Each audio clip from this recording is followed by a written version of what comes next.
سلطان موسى علمي دبسي الله يقانا لقونا نانيسو سلطان سنبورة وما أنت أنا كورة سنة إنه هوتيل كالرئيس أينا نحن ويدينا رحمة بدن أو كوس عبسان بودهان قبل كعودة ليسيل حالتها هي كتيران وقهرين وحن سلطان كويدين إنه خلينا كهالله الرحمة معلمها نبدأ بي أي تي فيها ليرادو هون كيبل أي كشيغان وضيال sheegtay ka soo jeedaan gobolka Selel taasoo ay ku dhaleecaynayeen dhinaca deegaankaasi Lughaya marka bal hada aragtidiisa suldaanku uu ka qabo odayadaasi ka hadlay hoon cable ayaan ugu horreyn ku weydiinaa suldaan Sabuuran maxaad ka qabtaa bismillaahir rahmaanir rahiim allahumma salli ala muhammad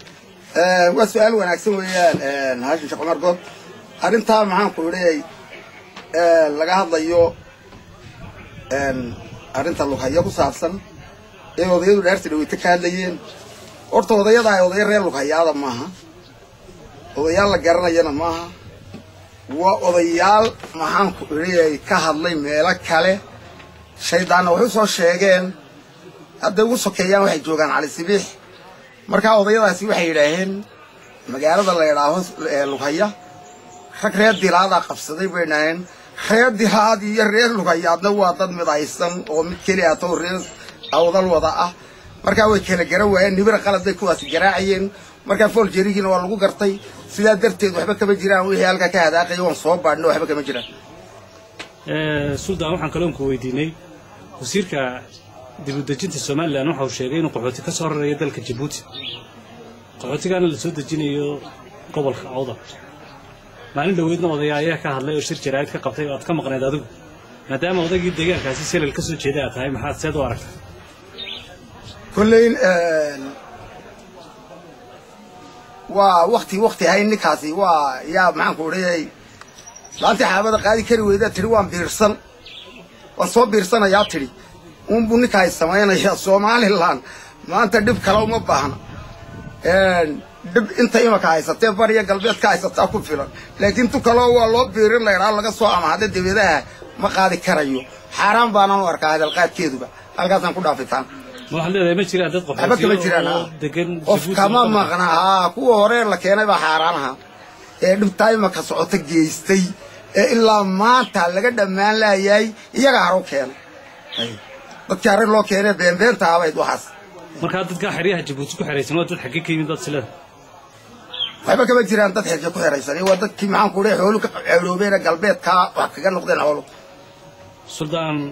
Sambuura waxaan kaloon ku weydiinay kulankii markii ugu dambeysay idinku dhaxmaray madaxweyne Siraanyo magaalada Boorama duqeydii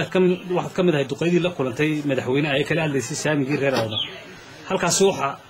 aad isku dhacdeen bal noo sheegay wasiirka hawlaha guud iyo guriyeynta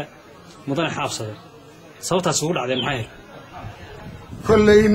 sagaal oday oo beesha ka soo jeeda ayaan ku wada hadalnay ayaan kula hadlaynay odayga weyn baan isweydiisanaynay oo ku saabsan saamiga gobolka ilaa hadda ka maqan halkii isagu noo jawaabi lahaa buu isagu hadal kale ku hadlay sidaa darteed baan yidhi adigu maxaan ku leeyahay nalama hadli kartid maadaama uu joogo madaxweynihii isagaa wax weydiisan karnaaye ka hadli maan ku yidhi muuraan aad baana maxaan ku leeyahay arrintaa uga xumaaday isaguna sheekada suuqa ku jirta sida aniga aad u sheegtay way ka yarduwantay waxaa la yidhaahdaa inaan la hadlaysay yani cid ay wax nagaga maqnayd saasoo kale aad hadal ku dhigtay balaa idoor bay wax naga maqan yimaayeen ka naga maqna baan dhul maxaan ku leeyahay beelaha bariga waxba naga maqna baan ku leeyahay idoorkan anagu wada hadlaynaaye ka bax baan ku leeyahay adigu maxaan ku leeyahay soo gelin daminka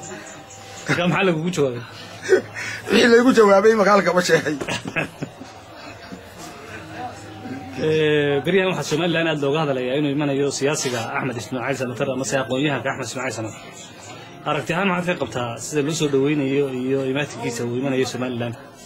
أحمد إسماعيل سنتر ونين قال كوا قبل هذا ونين ولا شيء آدي لوسو دوين حق بولي هاي مجاهد بيتر على الصومالي لأن يقارب بدن يراهين مجاهد أبي كان ويان كلمة كلية تولدها مدافعة لأنه ما تصومال لأنه مجهدين النيران وجهسنا إذا نكسير وركاين السجوا طالع sidaa darteed waxaan doonayaa gobolka awdal inay dhammaan ilaa low iyo caddo diyaar garoobaan soona dhoweeyaan ninka mujaahid dhabi waa kaa afkiisa ku dagaalama una doona maxaan ku leeyahay dadka xaqooga meel kasta joogaan ninka waa in la soo dhoweeyo maxaan ku leeyahay professorka ayaan leeyahay sudan waxa kale ku weydiinaa wali saami qaybsiga aad horena uga kulanteen madaxweyne Siiraayo ilaa haddana aan wali wax jawaab leedin ka hayn sidoo aragtaa iyo maadaama uu imanay ninkan Axmed Ismaaciil Samatar waxba ka bedeli doonaa la leedahay arrimahaas saami kullina u dhaartii dhaweeytay 18 meydana waan raaciyay anu Soomaaliland waan jecelay laakiin sheekada meesha taalay waxa weeyaan marka maxaan ku leeyahay la raadcaynayo marka la raadcaynayo oo qoos iyo arrimayo waa laga hadlo waa ka hadli jiray anu weligayba wax loo jiray oo qoos iyo dabada laga raadcayn hal laga dayo gudaha sababtoo ah saddexda golees dul fadhiya ee wada xaafada waanigii idhi alla qaybiyo dadka loo qaybsho haday tahay wasiirada haday tahay baarlamaanka haday tahay guurtida waa meel kale 104 weeyaan labada gole ee baarlamaanka iyo guurtida gobolka awdal muxuu ku leeyahay 20 weeyaan macal ciiseeda macal waxayga ya waxaan u malaynaa bariguna alxamdulilah ma iska leeyihiin inayna naba dhaafin waxay tiraa Soomaalidu magaalada alxamdulilah way rahay faraana way leefleefaysay waan alxamdulilah aan maraynaa laakiin wax way noo tari weydo gowdha sida darteed aan waxaan leeyahay waa in lagu noqdo saamiyada laga hadlayo iyo boqorsiyada laga hadlayo dalka gudiisa laga dayo mudane muxuu ahaa Sultan Muuse Cilmi Dugsi waxa weeyaan hadii dhigba balag lagu siin waayo ama dhigba jilag lagu siin waayo oo inta laga hadlo oo salaadiin fara badan oo dadku kamid tahay waliba aad ay ku dhawaaqayaan saamiga dib loogu noqdaana uu fiican yahay Soomaaliland ama hirgelinteeda ama ma garanaysaa taabagalkeeda haddii dhigba balag lagu leedin siin waayo maxay idin yeelaysaa horta kullayta dee anagu wada dhaqameed baan oo dagaalamayna oran mayno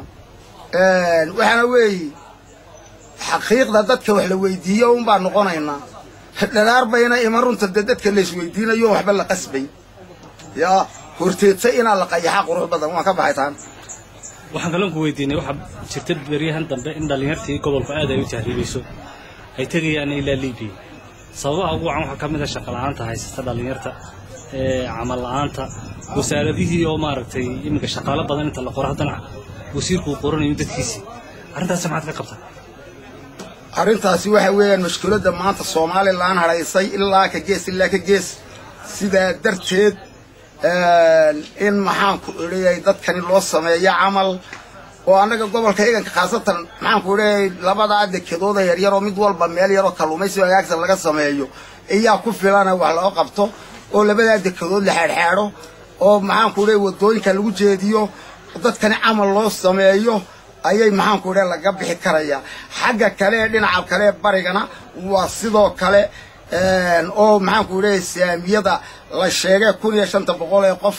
ee sanadkan lagu biirinayay dadka dalka lagu biirinay xagga shaqaalaha taana in loo qaybiyo oo si cadaalad loo eego oo leeg lagu simo oo la isgaarsiiyo oo khaasatan dhalinyarada jaamacadaha ka soo baxaya la geliyaba qurux badan laakiin waxa weeyaan hadii taa waxba laga qaban waayo sanad walba inta soo baxday badda maxaan ku leeyahay Liibiya u dhaxaysay iyo maxaan ku leeyahay Talyaaniga ku dhimanaya joogsanna maayo Sultan waxa jirta muxuu ahaa in dadka reer awdal ama reer Soomaaliland ay ka cawdaan inay faragelin ku hayso dawladda Djibouti sidoo aragtaa faragelintaas kulleyn safar lays baa jiri jiray weligeedba waqtigii safarka ay leeyin jireen baa gaadhaan u malaynayaa oo gelinkan waxba la soo sheegaa daraaran maanta in baanan aad uga hadli doonaa imaka waxba la sheegayaa waxba la dhagax tuuraya qalaa lagu laayay iyo caruur baa la laayay waxbaan ma maqlaa kullayto waqtigii safarka la leeyin jiray soo dhow baan u malaynayaa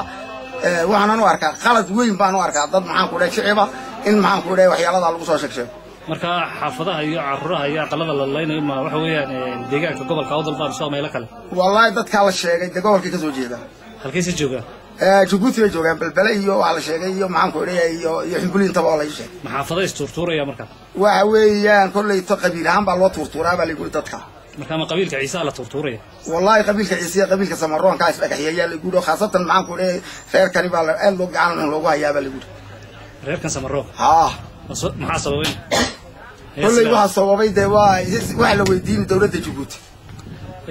دولة جيبوتي waxaa jirta dooyo ay hayaan oo ku soo socday degmada Seylac arintaas Soomaan ka weydiin waxa ka weydiinna dadkay kala soo degay waxa dekada Seylac ee dimiga hadal qaadeed lahayd la noo furo dadka badroolka kala soo degaa inta badroolka lagu cashuuro berbere looguma cashuurayo in ka badan ba lagu cashuuro arintaas maxaad ka leedahay arinta waxaan ka leeyahay dadka ay cuna qabateen caadi ku jiraan dagaalkii ma dhamaan markii doorashadii arrimihii la farq la xaga kanun baa loo rogay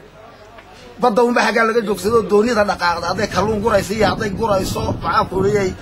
iyo haday maxaan ku leeyahay shidaal iyo shidaba waa la afduubay Djibouti baa la geeyay Djibouti bayna ku wada xidhan yihiin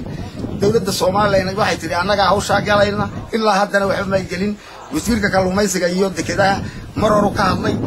waana la iska iibay arinta laba saddex dooyood baana maqan oo macnaafadoogi iyo ragiba wada xidhayiin shidaaladoodii iyo takalna waxay maxaan ku leeyahay siday kalluumaysi ay la maqayn kuwa kana waxay kalluumaysi la maqayn sidaa darteed cid ka hadashayna ma jirto gobolka awdalna ilaa loo yaaday laalkan jooga allay baday baa la yiraahdaa wixii dhageeda cidba kama hadasho meelaha kalena aad baa loo hadalaya sidaa darteed waan doonayaa in aad iyo aad arinta maxaan ku leeyahay looga hadlo dawladda Soomaaliland gacan ka geysato oo ay waleedii qabsata diga anagu waan iska cilnayna dadka hadii la soo dayn waayo dooniyaha iyo hantida dadka laga haysto jabhadeedii baan bilaabaynaa anaga soo ridanin oo ka soo ridanayna de meesha naga kaxaysan oo mar hadeen dawlad ka tirsanayso dawladdu inay soo qabato ma boqol goor baa loo sheegay maxay uga soo qaban ma la hadasheen dib waa la hadalay oo waan horaan ku sheegnay shawal baa loo sheegay wasiirkuna har uga hadlay ay wayna maqayn waxaasi waana gana xoolii maxaan ku leeyahay gobolka awdal ayaa dhaqaalo oo dhan ku maqayn tan kale dhinaca cashuuraha lagu kordhiyay wixii ka soo degay dekada Seylac ay kaga duwan tahay dekadii berbera ee waliba xolba dekada berbera loogu wada bayra cuna qabatayn lagu sameeyay luqaya iyo Seylacba weligeed bana way saray taawun ma inta waxa Djibouti ka soo degaa halka markay cagu baraanay laba bilood yaalaan la soo daayay iyo bil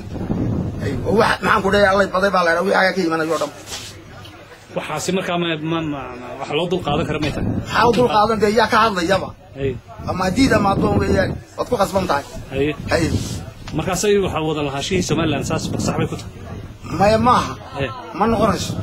inaa wixii jira la saxa loo baahan yahay ay boqol goorna waa laga hadlay waxa tale ku soo jeedinayd markaas ama tale waxa ka soo jeedin la Soomaaliland ka gees ilaa ka gees ina cadaalad loo noqdo qurux badan lana dhexmaro oo maxaan ku leeyahay dad cadaalad wax ka yaqaan dhexmaro nuucana laga bedelo lana doono imaka waxyaalada ka maqan gobolka awdal ka maqan loo doono haday xuquuq tahay iyo haday xooloogi tahay ma ka baxin odayada xalay buu hada ka hadlay la hadlayay odayada reer awdal ilaa wasiirkayga baa caydin dib u dejinta markii laga hadlayay dhinaca qaxootiga wasiir qaran baa la hadlayay tahay kuwaasi shaqba kuma iska soo galeen meel qaldan bay ka hadlayeen kuwaas ma haba iyaga wax la hadlayay inay sheeko noo bilaabaan bay doonayaan laakiin ma dhacayso سلطان موسى علم دكتوري أو نكون رئيسين إني هوتيل كرايس مقالة بورما هذه أديات ما ستاي سلطان ورئيس قاعد نسيسي ما ستاي